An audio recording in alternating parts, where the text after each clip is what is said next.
I am in Chattanooga, Tennessee, outside of the Battles for Chattanooga Electric Map and Museum. This is an old Civil War roadside attraction. It was formerly known as the Confederorama. They have a little more PC name now, but we're gonna go check this out. The Electric Map and Museum stands just feet away from the entrance to Point Park, the actual Lookout Mountain battlefield site, which I have a separate video on. As I mentioned, this was formerly called the Confederorama. Luckily, they have changed the name. It originally opened in 1957, so it is a very old school Civil War museum, but it has moved several times and only gained this prime real estate on the battlefield in 1997. Inside they have a gift shop with the typical Civil War merch, as well as real Civil War artifact boxes and some replica weaponry. Inside the small museum, they have plenty of relics on display, primarily from the battles of Chattanooga and Chickamauga. Here are several bullets and artifacts recovered from the nearby Battle of Chickamauga. I also visited that battlefield and made a video there. Here are some infamous mini balls and cartridges. These were recovered on the various battle sites around Chattanooga. Some miscellaneous gun parts recovered from the battlefields. This is a saber and scabbard. They didn't have that much signage here, so that's all the information I have on this one. Some various rifles and swords that were utilized here at Chattanooga.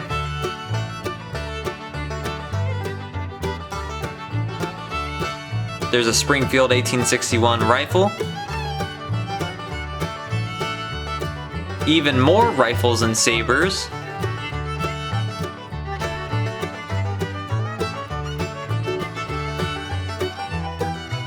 A lot of Civil War museums have these comparisons between the Union and Confederate officers.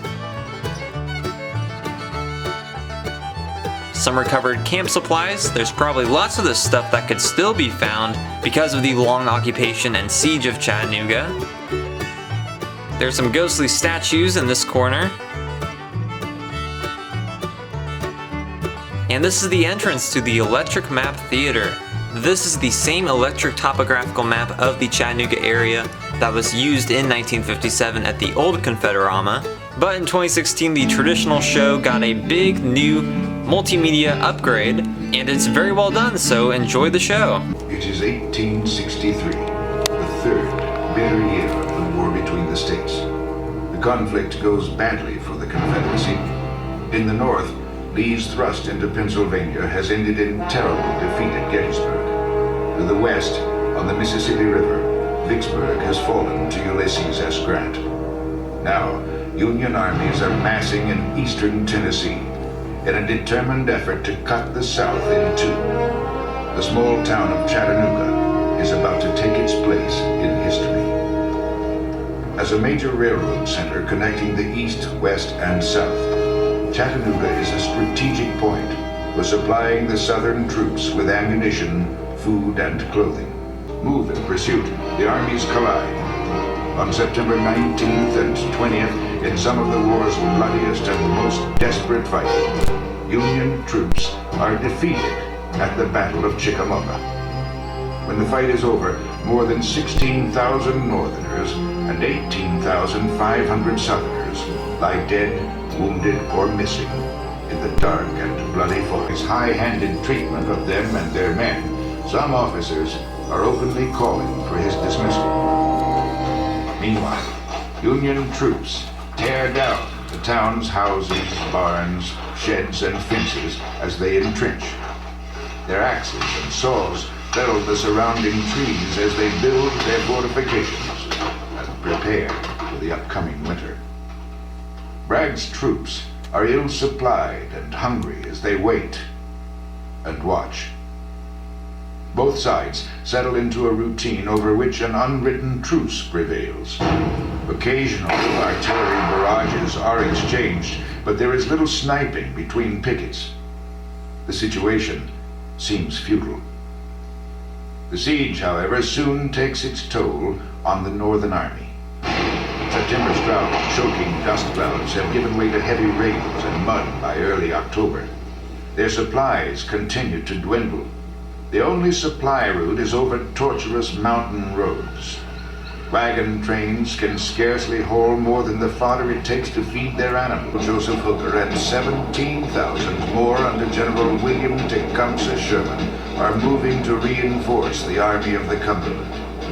The balance of power is shifting against Braxton Bragg and the Confederate Army of Tennessee. The shortage of food and supplies continues to torment the Union Army.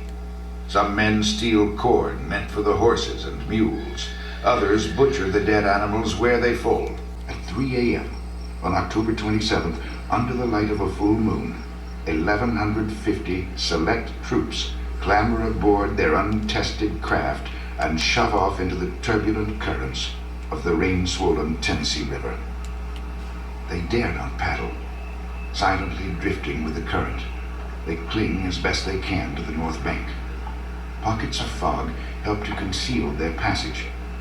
Speaking only when necessary, in guarded whispers, they pass unnoticed by the Confederates on the south bank of the river. As the boats wind downriver, a column of Union troops slips through the darkness to support their attack. At 5 a.m., Union signal fires alert the men in the boats to their landing point on the opposite bank. Pushing across the river, the raiding party gets to within 10 feet of shore before the first shots are fired by Confederate pickets. Outnumbered, the rebels fight briefly before conceding the ferry to the Yankees. The fighting is at close quarters and deadly. Hooker's artillerymen fire special shells fitted with short fuses. The casements explode, showering fire across the night sky. Between those bursts, the battle is fought in darkness. Every flash of musket fire provides a target. Every sound or movement is a threat. Chaos and confusion reign. Troops fire on their own men. Running short of ammunition, Federal troops scavenge the cartridge boxes of their fallen comrades. Rebel battle cries echo eerily in the night. Hooker's men hold their ground. Their efforts thwarted, the Confederates finally withdraw around 4 a.m. The Union supply line remains open. At 1:50 p.m., Grant orders General Thomas to launch 20,000 men against the rebel position at Orchard Knob. The troops advance almost to the foot of the hill before the Confederate pickets realize it is an attack. The fight is intense but brief. The maneuver is a demonstration of strength that prevents Bragg from sending more troops to Knoxville. But to Grant's surprise, it is also an easy victory. Orchard Knob now becomes headquarters for Thomas. The rear guard of Sherman's column is stranded on the south side of the river. Fighting Joe Hooker recommends that Grant take advantage of the Union's unexpected troop strength on the south side to attack Lookout Mountain. Grant approves and orders Hooker's men up the steep west face of Lookout Mountain. Early on the morning of November 24th, fog rises off the Tennessee River, and a thin, cold rain drifts down as they climb. Then in position beneath the crest, the 3 columns of Union soldiers sweep north across the slope of the fog-shrouded mountain. At 9 a.m., Hooker's men make contact with the enemy. As shots ring out, Union artillery at Moccasin Bend supports the assault. Confederate cannon on top of the mountain ineffectively return fire. The southern defenses have been positioned to repel an assault from below. Attacked from their flank, they retreat behind boulders, trees, and fallen logs as they fire back at their attackers. Confederate artillery is poorly positioned on top of the mountain. Salvos carry over the heads of the enemy. The gunners frantically attempt to lower their aim by tilting the angle of their cannon with rocks, but with little success. Confederate commanders meet to discuss their situation at the house of Robert Cravens, prosperous owner of the East Tennessee Iron Manufacturing Company. This White House stands out as the most prominent landmark on the north slope of Lookout Mountain. Suddenly, hundreds of Union soldiers burst from the woods into the clearing around the house, shouting battle cries and firing muskets. Union artillery shells add to the havoc, noise, and confusion as the ground quakes with each hit. It is sheer terror. The Confederates are forced to abandon Craven's house as they retreat from the fray. The clouds separate briefly. The clouds above and below the plateau around Craven's house frame the blue uniforms and the national flag, creating an inspiring sight for the Union troops in the valley below. By 2 p.m., the battle above the clouds is history. Cloaked by darkness, Bragg's troops withdraw to Missionary Ridge. The following morning, November 25th, dawn is clear and sunny. Captain John Wilson of the Union's 8th Kentucky Regiment raises the stars and stripes on the point of Lookout Mountain. Cheers erupt from the blue-coated troops in the valley below. Bragg has further fortified it with 3 lines of rifle pits. These are positioned at the base, about halfway up, and at the crest. Here, he will make his stand. Grant's plan is to have Sherman attack the ridge at its northern end, while Hooker attacks from the south. Upstream from the city on the north bank of the river, boats have been secretly prepared. As Sherman's men march from their positions north of Chattanooga, the boats are launched, and a landing party crosses the Tennessee River, establishing a beachhead on the south bank.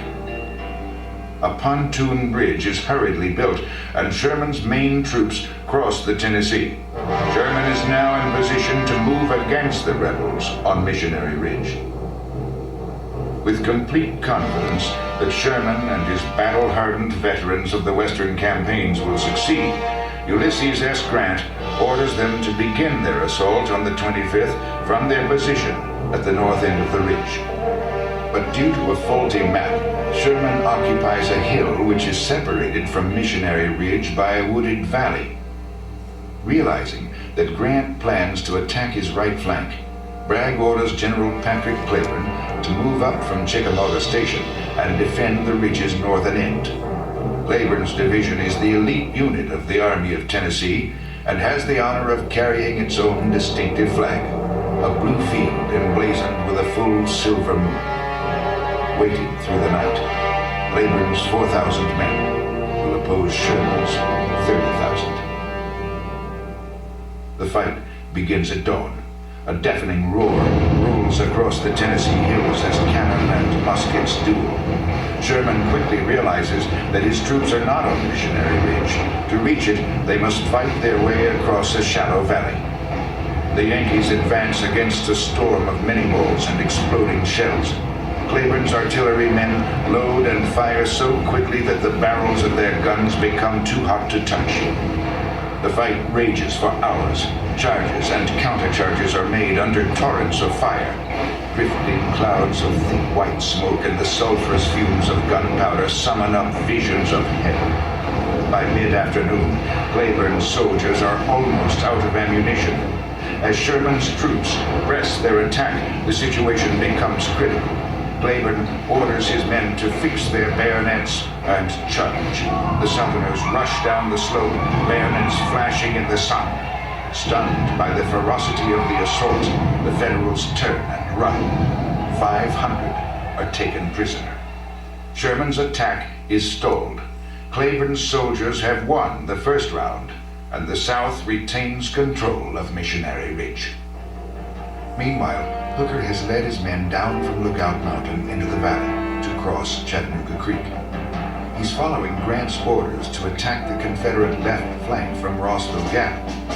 But the creek is flooded, and the retreating rebels have burned the only bridge, slowing Hooker's advance.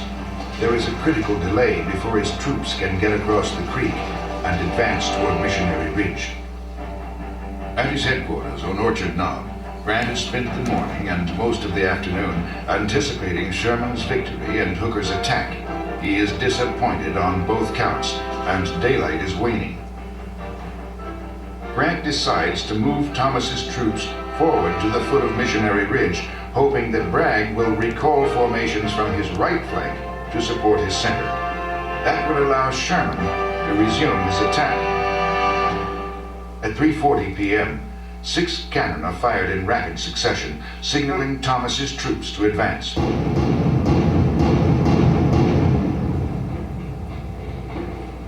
24,000 men stretch out in a giant crescent across the plain, moving determinedly toward the southern positions a mile away. From atop Missionary Ridge, 50 Confederate cannon open fire on the Federals. Union artillery blazed in response. Missionary Ridge appears like a breathing, seething volcano, shooting out liquid fire and smoke as the advance continues. But the Confederate artillery is again badly positioned. Thomas's men crave revenge for their losses at Chickamauga and are eager to fight. But Grant's orders are for them to halt after taking the first line of rifle pits. Passed down the line from commander to commander, the orders leave many unclear about their objective. As Thomas's men close on the ridge, the rebel shells now pass harmlessly over their heads.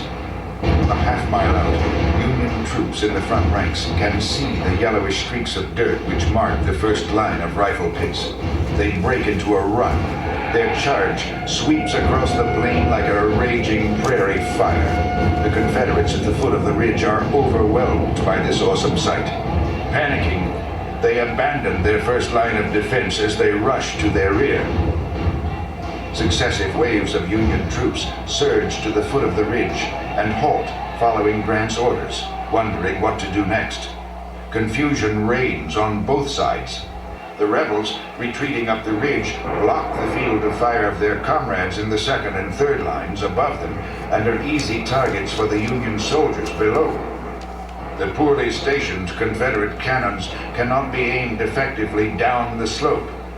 Many Southerners throw away their muskets and knapsacks as they struggle toward the safety of the summit. Still emboldened by their charge, and with the realization that staying put is suicidal, one by one, Union troops in small bands quickly decide to continue advancing in close pursuit of the retreating Confederates. Union artillery pounds the side and crest of the ridge. Across ravines, fallen logs, and rifle pits, the Yankees charge, fighting for pride and survival. Shouts of "Chickamauga! Chickamauga!" spur their determined frenzy to reach the top. From Orchard Knob, Grant watches as the blue coats begin ascending the ridge. He had specifically ordered that Thomas's troops halt at its foot. Who ordered those men up that ridge? I don't know. I did not. Granger, did you order them up? No. When those fellows get started, all hell can't stop them. Well, if they are not successful, someone is going to pay dearly for it. On the slope, Arthur MacArthur, 18-year-old adjutant of the 24th Wisconsin Volunteer Infantry, rescues his unit's flag from the hands of a wounded color bearer. His lungs burning from the grueling climb and thick smoke, he cries out, "On, Wisconsin!" over and over as he charges upward. Reaching the summit, he turns his back on the enemy and waves his regiment on. In a growling, cursing final push, the Union troops swarm over the crest of the ridge as young MacArthur collapses in exhaustion. The Confederates, positioned behind breastworks at the top of the ridge, are dazed by the sudden appearance of the Yankees. They fire, but with no time to reload, they are rapidly overrun. Southern artillerymen attempt to retreat with their cannon, but several guns are captured when Federal marksmen shoot their lead horses.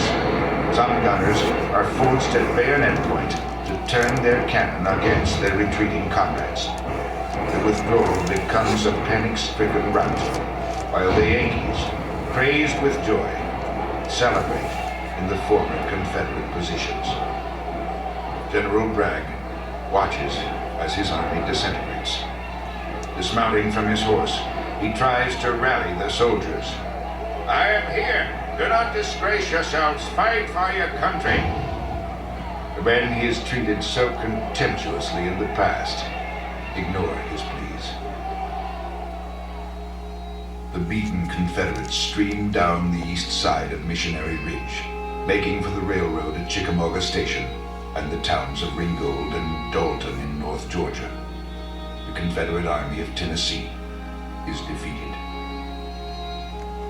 Though the siege has lasted 66 days, the decisive assault has taken only about an hour and a half. The way to Atlanta lies open. The fate of the Confederacy is sealed.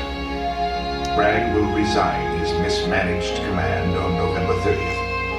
In May, Sherman will begin his decisive, destructive march through Georgia to the sea. Grant is rewarded by a grateful Congress with the rank of Lieutenant General. Until now, only George Washington has been so honored. The battles for Chattanooga have seen much suffering on both sides, and much bravery. Arthur MacArthur of the Wisconsin Volunteer Infantry will receive the Medal of Honor for his heroic conduct on Missionary Ridge.